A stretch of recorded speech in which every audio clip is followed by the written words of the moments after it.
Good morning, I'm Tanisha LaVerne Grant, and we are live on the red carpet at the Dorothy Chandler Pavilion here in downtown Los Angeles, where more than 600 civic, business, and philanthropic leaders have come to support the Dream Luncheon to applaud the latest efforts that has created the Martin Luther King Jr. Community Hospital.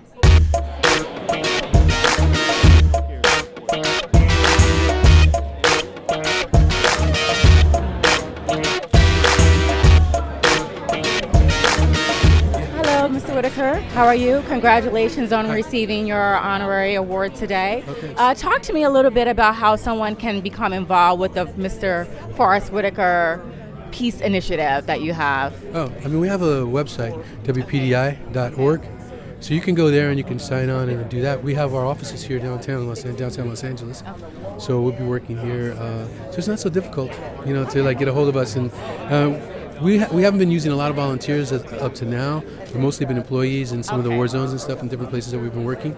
But we're about to branch out on, you'll be seeing more people that have been asking to be involved will be able to be involved. So what made you want to come up with this sort of community program?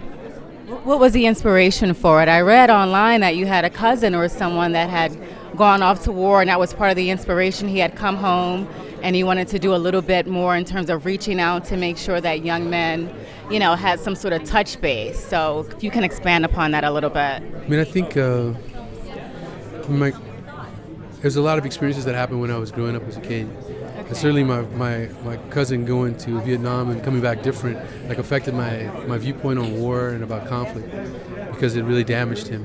And so I was trying to understand it. And I guess from that and from other things that happened during that period of time as a kid coming up, I started to work in that space because I cared and I was trying to understand it. Okay. And slowly I started to work more in peace building, started working with some of the gang members and different things like that. Then I started working with child soldiers, and it just started to grow from there, just working with individuals to try to build peace in their communities and for them to build their communities, because you can't build a community on broken earth, on burnt earth. You have to be able to heal the community, and then you can build, you can do development. So in terms of young men in South Los Angeles, do they seek you out? Like, how does the program work for young men who have been troubled, who have been in gangs, to get involved with this development program? Our program in Los Angeles is brand new. We're just starting a small program, which is at the middle school level, working with youths there at Martin Luther King Elementary. We just started the program. It'll be a program for conflict intervention. We'll be dealing mostly with gang issues, with bullying issues and things like that. And so we'll be building that because we're working on a curriculum to develop a curriculum that can go into other schools. And so my foundation, working with a couple of colleges, are working on that. And over the next few years, you'll start to see a lot of things that we're doing there. Okay. Well, thank you so much for your time. Sure. Hello, Supervisor Thomas. Talk to me a little bit about any specific programs you would like to see come out of the new Martin Luther King Hospital. Well, as a Morehouse dad, I certainly am a big booster of historically black colleges and universities.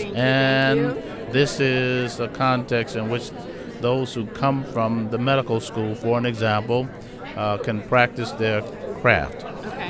There are sister institutions with the Charles R. Drew University of Medicine and Science, right across the street from the hospital. So you have an opportunity to promote healthcare providers who are interested in providing top quality services to underserved communities. That's what this hospital is about. That's what Drew University of Medicine and Science is about, and that's what we are promoting. So this is a good message of opportunity and hope all the way around. Okay, so for HBCUs that do not have a medical program, and for students who are still interested in coming into the field, is there a specific outreach program that Martin Luther King Hospital will have with other HBCUs besides Morehouse and Howard? It depends on what areas they want to go into in a hospital setting. It could be hospital administration, and so they study in that area. If they study in the biosciences, of course, they can leave their undergraduate work and move to the graduate level in terms of the practice of nursing, the practice of being a physician. A whole range of things are available, and those jobs will be at MLK. And of course, we want culturally competent individuals to be there. And so, yeah, I think this is an opportunity for those who are at the network of colleges across the nation that distinguish themselves to find their way back to Los Angeles and participate in the fruits of this extraordinary city and county. Well, thank you so much, Supervisor Thomas, for your time. Enjoy your day. Hello, Ms. Lansing. How are you? Can you talk to me a little bit about your inspiration to get involved with such an amazing program and organization with the name Martin Luther King Jr.? Well, first of all, Martin Luther King was my idol, and I'm part of the generation that idolized him, fought for civil rights, and just are proud to be here today. But this project started 6 years ago when Mark Ridley Thomas came to my office and wanted to talk to me about the reopening of Martin Luther King Hospital. And I remember when the hospital closed, what a tragedy it was. And I believe, as everyone believes, I'm sure, that everybody's entitled to quality health care. And with the closing of MLK, that wasn't true for the community. So when Mark came to see me, it just touched my heart. And it was an easy sell to my fellow regents because we all share the same value system. And so then we just fought to get it done, and it wasn't just the two of us, it was a lot of people. And so with the reopening, and I won't even call it a reopening, I'll call it a reinvention, because that's what it is. With the reinvention of the hospital, what you're going to see is the community is going to get quality health care with experienced doctors. And so it is really one of the most exciting projects I've ever been involved in my whole life. And I'm thrilled to be here today. And it only took us 6 years, which I know you think sounds long, right, but that's really fast, so I just can't tell you how excited I am. Okay, for those who are interested in coming out to volunteer in any capacity, how can individuals become involved? Is there a specific website link, or? I'm sure there will be. I think you just call the hospital, look at the website, ask people here today, but you can obviously get involved in helping with the hospital.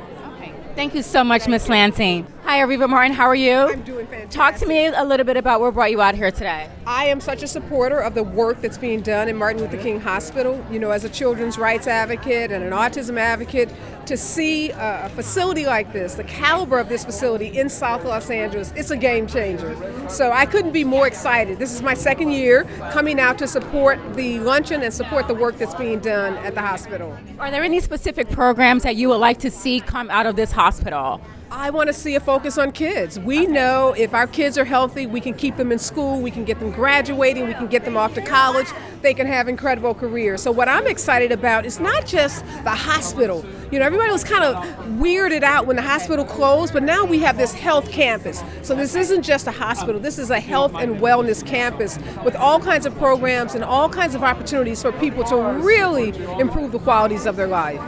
How can we do a little bit more community reach out so that people know it's here, it's reopened, come out, bring your children. We're doing dental cleanings, we're doing checkups. Screenings, we're doing well checkups. It's what we're doing today. Having folks like you in the media tell the story, telling it on social media, telling it on, television, radio. I'm beating the drum everywhere I go. I'm talking about the great work that's being done at Martin Luther King Hospital and how exciting it is, again, not to just have the hospital, but to have this incredible health and wellness campus. That's what I'm so excited about. The timing is so amazing. You think about Obamacare. Yes. With this movie, Selma, that's out, which has been absolutely amazing. Have you had a chance to see the film yet? I've seen the film. Moving, compelling story, all the activism that's happening around the country, all the folks who are standing up, from college students to, activists to civil rights leaders, saying that this is our time, this is our moment. And it's not just about what's happening on the streets in terms of police, but it's about, making sure education, jobs, housing, transportation, all those things that matter to make communities stronger. And this hospital is key to that. Areva Martin, you're the best. Thank you so much. Thank you so much. Glad to be